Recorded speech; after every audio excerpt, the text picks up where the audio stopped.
So here we are, and we're going to do a new speaker style form of Cat Jeffrey, and it might be completely awful, but we'll find out soon enough. Or it might be or it might change you on a deep cellular and quantum level. You might listen to this and go straight to Byron Bay afterwards and go into a waterfall holding crystals. I don't know. You might, but we'll see. We'll see. Anyway, Cat Jeffrey's a great friend of mine. She helps us run one of our meetup admins. And Cat Jeffrey is a legendary coach and educator. And Cat, what are your thoughts today? Yes, awesome. So today, Ed, we are going to be talking about fear and limitations. So I am a coach, and I really focused on helping people up level in their life and their career. So really breaking through, taking that next step in either their life or their career. And I've been working with people, a lot of people from your community as well, Ed, for the past 18 months. And one of the most common themes that came up when I was working with people was the reason they're not moving forward in their life, or they're not taking that next step in their career, is because they're very consumed by fear. Yeah, terrified. Or limitations, they're limiting beliefs. So I really thought there's something in this, and I've niched on this. I've really laser focused on helping people overcome their fear and limitations. Then they can break through, because I was finding that people weren't breaking through because they were so consumed by fear and these limiting beliefs that we form really early in our life. And so I've changed my focus, Ed, and I'm getting some epic results. So this is the first question that comes to mind, because you've all got here. Say hello, friend Margaret. We love you, Margaret. Most of our old friends. Good seeing you, Margaret. So the first question is, I got the questions here in advance, of course, is what is fear, Cat Jeffrey? What is fear? Yes, so great question. So fear is one of the strongest emotions that we as humans can experience. And fear is there for a reason, okay? So it stems all the way back to the caveman days, when literally danger was upon the cavemen all the time. And Or should I say cave people? Cave That's not people, what I'm saying. cave people. You're being sexist towards cave people. I love that. Thanks for the feedback. Yeah. And there was threat, and it literally meant the difference between life or death. So that's where this primal emotion comes from. But as the world has evolved, we don't often face the threat of life or death anymore. But fear can still consume us and can still overrun us. So really, fear is a primal emotion, one of the strongest emotions, and it's there to protect us from danger, harm, or to see if there's a threat around us. And that brings us to the next point. What is driving this fear?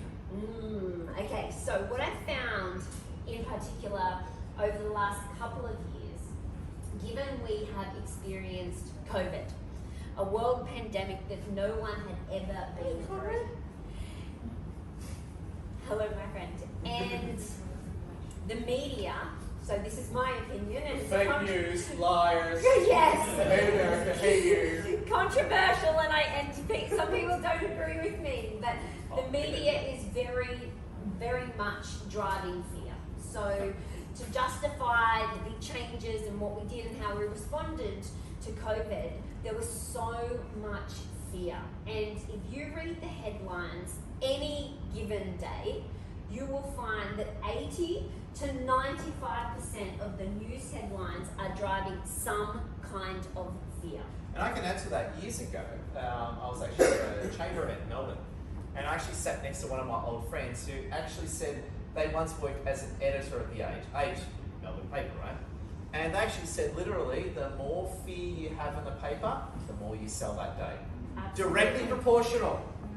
Directly proportional. The more you scare people, the more money. Exactly. That's from an old age editor telling me that.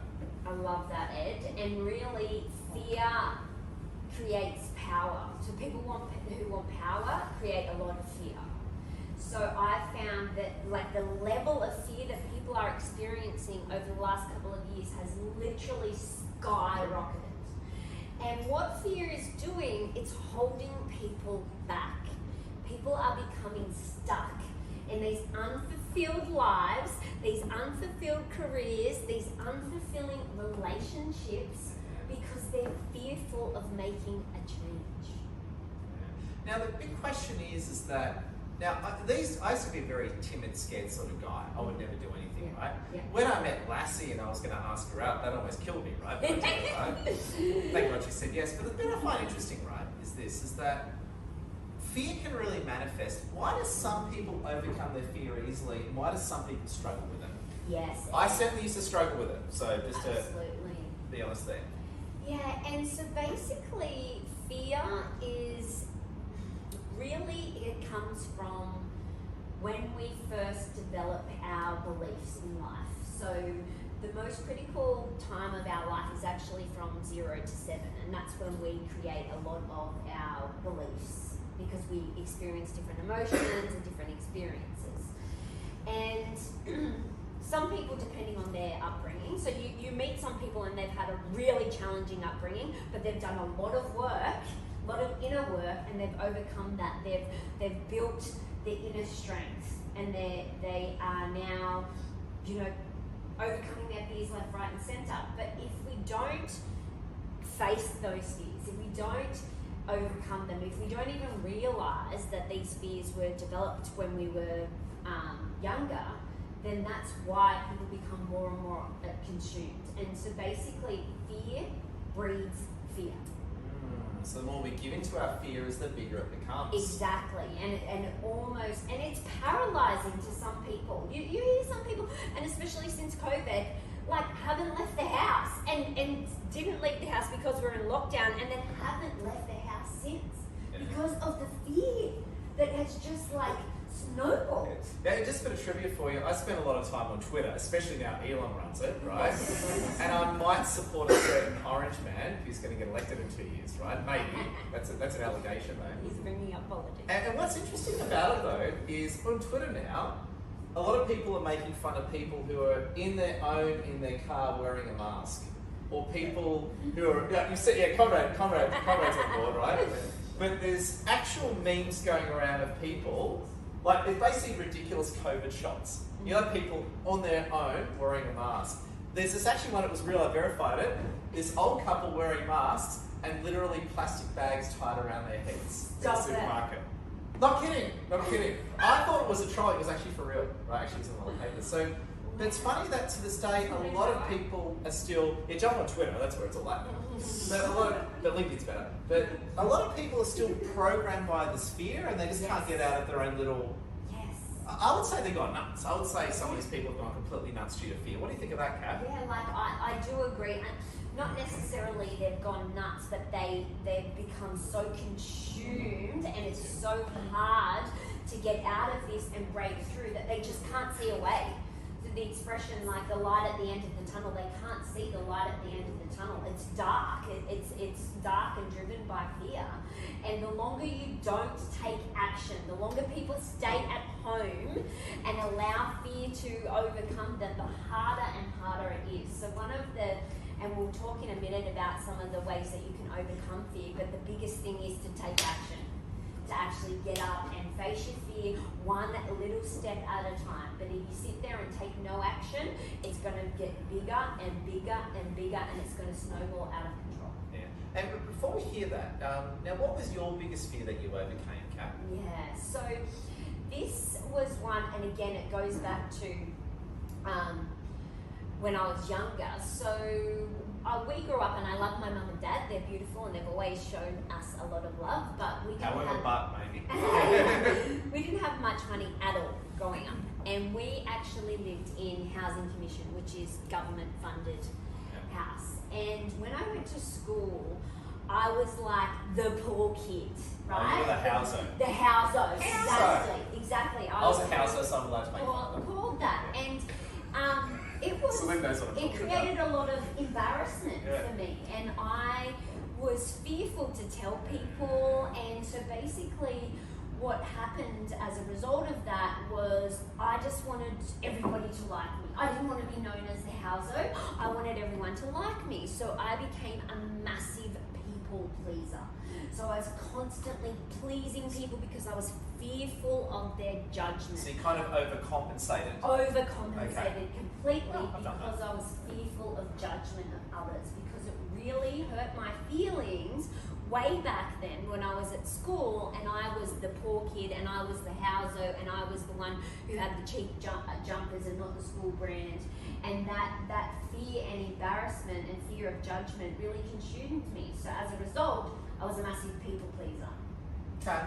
And then... I think I've done the same thing. Yeah, so then I realised that I was a people pleaser and I made a lot of changes. And what I had to do, Ed, was a huge amount of inner work. To start pissing people off, enjoy the fireworks. Yes, yeah. Well, I'm at that now. Yeah. Now I'm at that point that, like, haters gonna hate, right? You're now on Twitter late at night trolling lefties.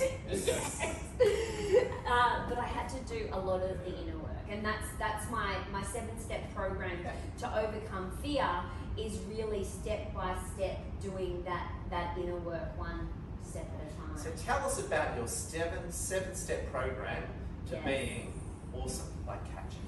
And to overcome fear and limitation. So the first one is all about these limiting beliefs that we create and that happen from when we were younger. But the number one thing that creates fear is your self-talk. So step number 1 is overcoming that negative self-talk. So that inner dialogue, and I call it the inner critic. So first what we need to do is turn the inner critic into an inner cheerleader. Okay, and it's not easy. It really isn't easy, but focusing on that first, because the inner critic is what creates fear. It's like, oh my God, don't do that. They're going to judge you. They're going to think that, or that person's going to bash you, or that person's going to break into your house. So it's that little voice inside your head that creates the fear. Or don't go out, or make sure you wear a mask, or whatever it may be. So self-talk is step number 1. Step number 2 is really diving into your life vision and your purpose. And because when you dive into your life vision and your purpose, it gives you courage, it gives you strength, it gives you motivation to overcome the fear. And so once you've got that vision and your purpose, then it's about managing your emotions. And remember, fear is an emotion. So it's now about facing your fears, overcoming it one little step at a time. Not just like, say for example, if you're scared of heights, you're not going to go and bungee jump, but it's one little step at a time. And then once you can manage your emotions and face your fears, then it's when we get into the fun stuff, the juicy stuff, which is where all of my self-confidence has come from. And it's about playing to your strengths and understanding what your strengths are, and then spending as much time as you possibly can doing what you're good at, because it feels good. It builds your confidence. And then once you know your strengths and you can play to them, and that's what I really help people do when it comes to their career and their life. Like, what do you love doing? Do more of it, because it feels awesome, and that's what's going to build your confidence. And then once you've played to your strengths, then it's about stepping into your personal power. Because what can happen is when you're fearful, you give away your personal power. I've done that many times. Yes. So, but can you see how kind of like step by step, how we're saying up that mountain, one step at a time. Once you're playing to your strengths and you're feeling confident, then you can own your personal power. Then the next step is what I call building your cheer squad. Ed, and you're part of my cheer squad. Honest. You're part of my cheer squad. That's so that's why those we're here people today. who are around you, who are supporting you, who are cheering you on, that when your fears do come up, or when you're not feeling great, you've got that person on the sideline cheering you on. And Ed, I had a troll who really hurt my feelings. Yeah, I remember that. And like, Yeah, you were like sobbing on the phone. I'm like, really? Just tell me again. Ed was like, yeah, tell me to go. Yeah, and then I was like, and he's like, don't give your power away. That's what I was doing, right? Like, so, but after having you on my cheer squad and being able to reach out to you, like, it was instant. I was over it, and like, I'm now bring on the trolls. And in all fairness, when I first got trolled, which was a lot, it messes your head. Yeah. If you're not used to getting trolled and you get trolled on like whatever platform, it screws with your head. Yeah, it really does. It screws with your head at the start. It's like, whoa. And then once you've got your cheer squad, the final step is taking radical action. Yeah, Like, kill them all. get out there.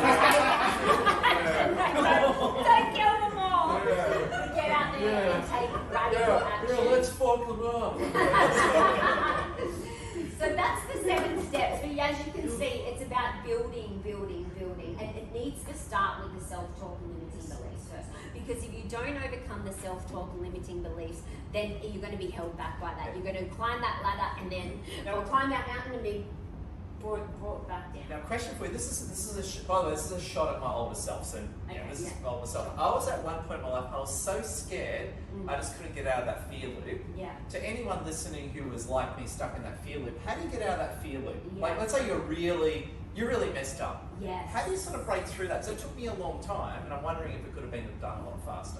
Yes. So did you reach out for help? Of course I do, because I know better. Yes. Like number one. And then a few months later, I wound up a homeless veteran, so that's how that story went. So obviously, Exactly, right? Yeah. So number one is reach out. And that's where I went wrong. Yeah, Yep. so, and there's so much support out there. Like, there is a lot of free support that you can tap into. In Australia, we're very fortunate with the amount of free support that is provided. But the way that I really broke through was I invested in a coach, and that's why I became a coach, because she literally changed my life. I had no idea how badly I spoke to myself. And once I overcome that, I was like, bring it on. My life changed for the better. And I was like, I want to help other people. But reach out for help. If you're stuck in that loop, reach out for help. Number one, first thing you need to do. And you've got a legendary ebook, and you're also taking discovery sessions, aren't you, Kat? Yes, yes, I am. So, open LinkedIn. Everybody now. You only Get have out your phones, open LinkedIn. If you don't have LinkedIn, I'll get your email and I'll send it to you. Search Kat May Jeffrey, so Kat K-A-T, May M-A-Y, Jeffrey J-E-F-F-R-E-Y. I'm one of the only Kat Mays on there. And if you look at my profile, you'll see there is a link that says free Overcome Your Fear Guide. Click on that, pop in your details, and the book will be on your email in a couple of minutes. There you go. And from that book, it's an easy read, super easy read. And from there is an opportunity to book in a discovery call, free discovery call with me. I would love to have a discovery call with each and every one of you, because you're so awesome, and we can dive into overcoming your fears, limitations, or just taking your career and life to the next level. So, thank you so much, Ed. You're going to catch every day. Yay! Like, this was so fun. Like, from my own experience, I loved it. So, quick question: do you prefer Ed interviewing, or do you want PowerPoint? There you go. I thought so. Yeah, everyone said to me, someone literally said, "Ed, fuck PowerPoint." When we did the research, was hilarious. But no, that's really good. No, but seriously, known Kat for a long time. Please connect with Kat, have a chat with her. Yes. Now, what I want to do is very quickly. I'd love to get another group photo. We got Matthew back. Matthew was busy closing a big property deal before, and he goes, "Ed, I'm closing a property deal." Yeah, leave me alone, right? So I want to get another photo. We've got Matt, Conrad, and Margaret with us. I want to get them in the photo. And also, I want to get a photo with Kat at the front as well, if that's cool. So we're going to do it here this time, to get something different. So